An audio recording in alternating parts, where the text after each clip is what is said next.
My ex's feminist coworker destroyed our 10-year relationship, so I exposed them both and got revenge. The woman I loved for nearly a decade dumped me in a restaurant where I was about to propose. 3 hours later, her toxic best friend posted a video of my ex making out with some random guy at a party and tagged me in it. That's when I knew exactly what I had to do. I'm 28 years old, from a small town in the Midwest where everyone knows everyone. This is about Sarah, the girl I thought I'd marry, and how her coworker, Lisa, systematically destroyed everything we built together. What Lisa didn't know was that I'm not the type of guy who just walks away quietly. She wanted to play games? Fine, I'd play too.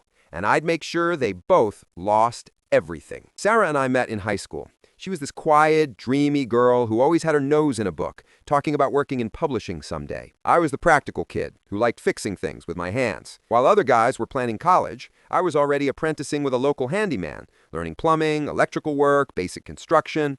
People thought it was weird we were together, the bookworm and the blue-collar guy, but we just worked. After graduation, Sarah went to State University about 3 hours away. I stayed home and started my own contracting business. Everyone said long distance would kill us, but we made it work. Well, I made it work. I drove up every other weekend without fail. When her dorm's plumbing broke at 2 a.m., I drove 3 hours to fix it. When she complained about her meal plan, I'd show up with groceries. I paid half her rent junior and senior year because her part-time bookstore job barely covered books. I sent her flowers on random Tuesdays just because. My business was doing well, really well. Started with just me in a truck, but within 5 years I had 3 trucks, 6 employees, and contracts with half the commercial properties in town. I wasn't getting rich, but I was making solid 6 figures by 25. Bought a nice house, bought Sarah a reliable car when her old one died, never made her feel bad about the income difference. Her dream was publishing, and those jobs don't pay much starting out. I respected that. When Sarah graduated, she moved back home and started applying everywhere. Publishing jobs are brutal to get, especially in the Midwest. She worked retail for almost 2 years while applying to hundreds of positions. I never once made her feel less than because of it. I encouraged her, helped edit her cover letters, celebrated every interview, even when they led nowhere. Finally, she got hired as an editorial assistant at a small regional publishing house about 40 minutes away. The pay was terrible, like $30,000 a year terrible. But she was ecstatic. This was her dream. That's when she met Lisa. Lisa was about 35, never married, worked as a senior editor. From day one, Sarah came home talking about how amazing and inspiring Lisa was, how Lisa had traveled the world, lived in New York for a while, had all these stories. Cool, I thought. Sarah deserves a mentor. I was genuinely happy she found someone to look up to. But then the comments started. It started subtle. Sarah would mention something Lisa said about my job being cute or practical. When Sarah told Lisa I owned my own business, apparently Lisa's response was, "Oh, that's nice. Very grounded." Like being grounded was an insult. When Sarah showed Lisa pictures from our camping trip, apparently Lisa said, "Camping? How rustic. I prefer actually leaving the country when I travel." I laughed it off at first, right? Different strokes. But Sarah started acting different. She'd ask weird questions like, "You ever think about doing something more ambitious?" I'd point out I literally built a successful business from nothing, employed 6 people, and owned property before turning 26. She'd get defensive, saying she wasn't criticizing, just asking. Then Lisa started inviting herself into our relationship. Sarah would mention date plans, and suddenly Lisa needed her for some work thing. We'd plan a weekend trip, and Lisa would schedule a work event. When I'd bring Sarah lunch at work, her favorite sushi from this place she loved, Lisa would make comments within earshot like, "He should probably ask what you want instead of assuming." I knew what she wanted. We'd been together almost 10 years. The undermining got worse. Lisa started telling Sarah I was controlling because I paid for most things. Never mind that Sarah was making $30,000 a year and I was making almost 6 times that. Never mind that she was building her career in a field she loved. According to Lisa, financial inequality meant power imbalance meant control. She planted these seeds constantly. Sarah started questioning everything. Why didn't I go to college? Because I built a successful business instead. Why didn't I want to move to a bigger city? Because my entire business and life were here, and Sarah had literally just gotten her dream job here. Did I think I was better than her because I made more money? Absolutely not. But apparently asking that question meant Lisa had gotten in her head. I tried talking to Sarah about Lisa's influence. Big mistake. She got defensive, said I was being paranoid, that Lisa was just helping her think critically about our relationship. helping her think critically about a relationship that had survived high school, 4 years of long distance, her struggling to find work, and me supporting her through all of it without a single complaint. The worst part? I could see it happening and couldn't stop it. Every conversation with Lisa pulled Sarah further away. Lisa had never been married, had no successful long-term relationship that Sarah ever mentioned, but somehow she was the expert on what Sarah needed. I started to suspect Lisa's motives weren't pure, that maybe she was jealous or resented seeing Sarah happy when she wasn't, or just liked having power over someone younger. Things came to a head about 3 months ago. I'd been planning to propose for weeks. I'd saved up, bought a beautiful ring, 2 carats, princess cut, exactly what Sarah had casually mentioned she liked years ago. Made reservations at this fancy Italian place in the city, the kind with the white tablecloths and wine lists longer than the menu. Told Sarah to dress up, that we were celebrating her work anniversary. I was so nervous I barely ate.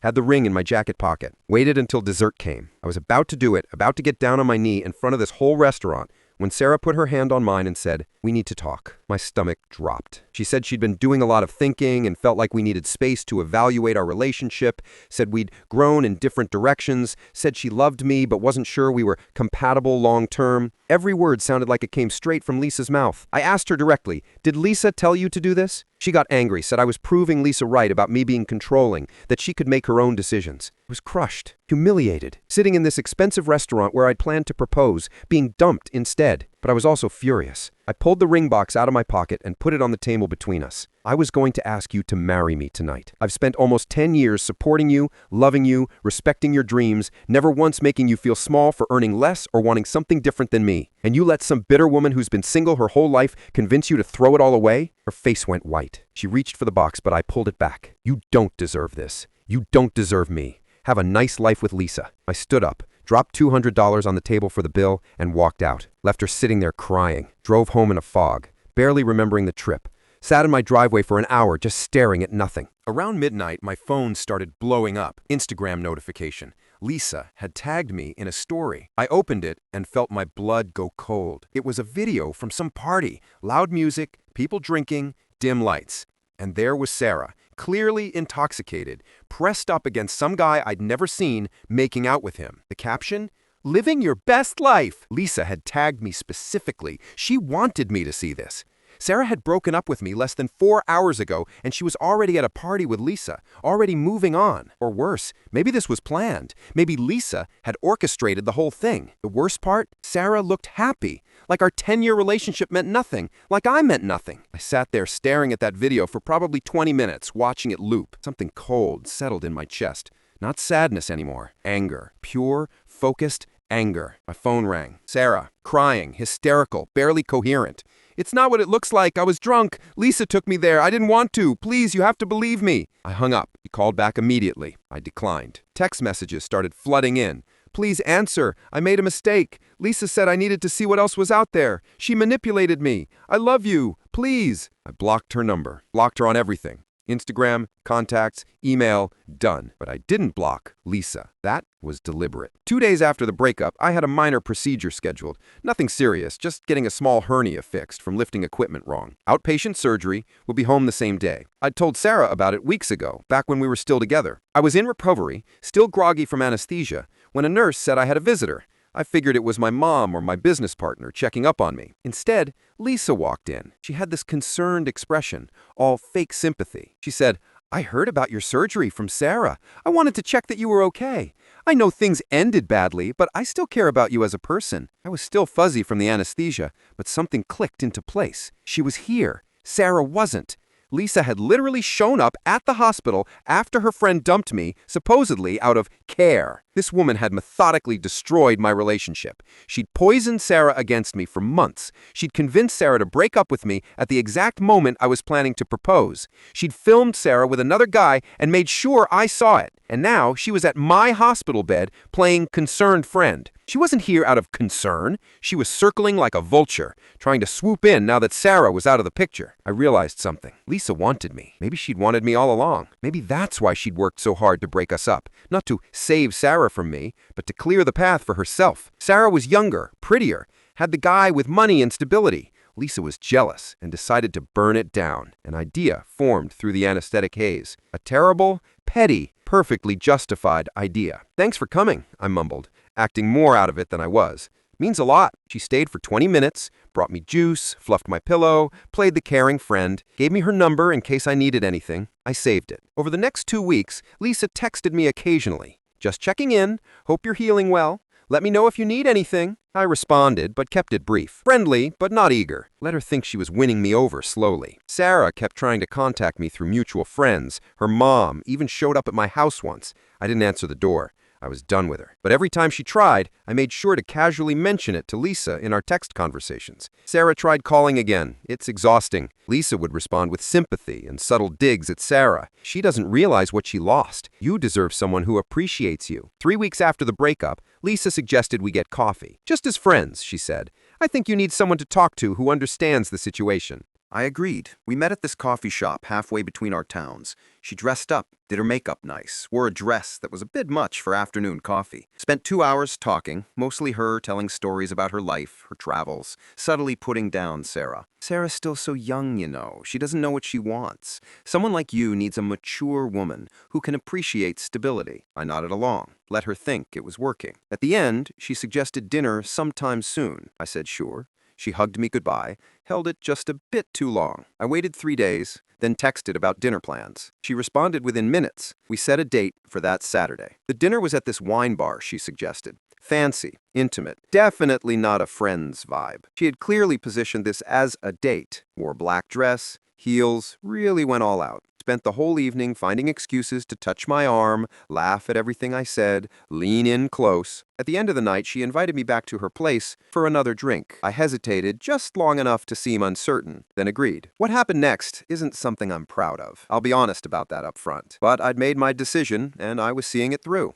We went back to her apartment, had that drink. One thing led to another. I'm not going to detail it, but you can figure it out. Afterwards, she was all smiles, talking about how this felt right and how she'd felt a connection with me for a long time. I nodded, said I needed to get home early for work, and left. Then I ghosted her completely. Didn't respond to her texts the next day, or her calls, or anything. She went from casual, had a great time messages, to confused, is everything okay? To increasingly desperate, please talk to me, what did I do wrong texts over the next week. I screenshotted every single message, every desperate text, every voicemail, every plea, compiled them all into one long image file. Then I sent it to Sarah with no message, just the screenshots, and immediately blocked Lisa on everything. I heard through mutual friends what happened next, and it was better than I could have imagined. Sarah confronted Lisa at work. Apparently, Sarah had been miserable since the breakup, realized she'd made a massive mistake, and had been trying to figure out how to fix things. Then she got my screenshots, and everything clicked into place.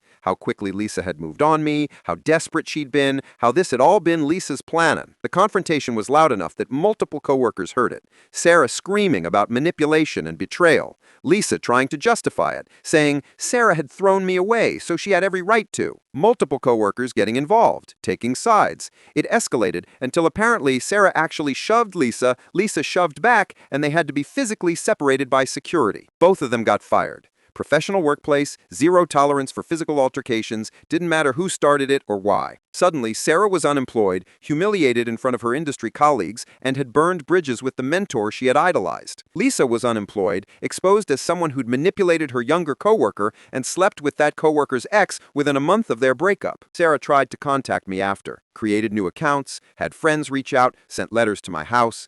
All apologizing, all begging for another chance, all saying she understood now that Lisa had manipulated her and destroyed us. I responded to exactly one message. Told her, you made your choice when you let someone who barely knew me convince you I wasn't enough. You made your choice when you broke up with me while I had an engagement ring in my pocket.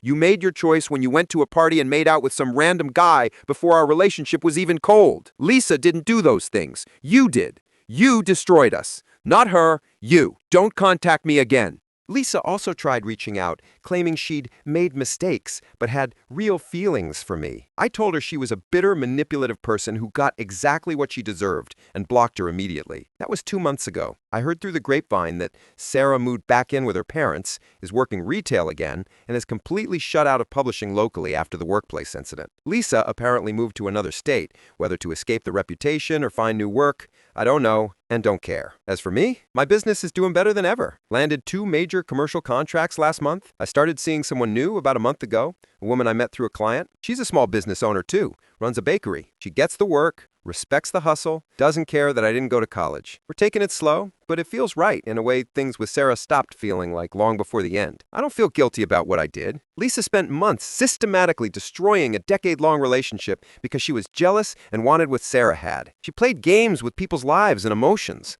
So I played back, and I played to win. Sarah made her own choices, but she made them under Lisa's influence, and they both paid the price. Maybe that makes me vindictive. Maybe it makes me just as bad as Lisa. I genuinely don't know, and I'm not sure I care. The lesson I learned: choose a partner who values you for who you are, not who someone else thinks you should be. And be very, very careful about who you let influence your relationship. People like Lisa exist everywhere, and they will burn down your happiness if it means they can warm themselves by the flames. Write what you think about this situation. Also, if you like this video, give a thumbs up, subscribe, and turn on the bell to receive notifications about the latest videos. See you next time. Bye-bye.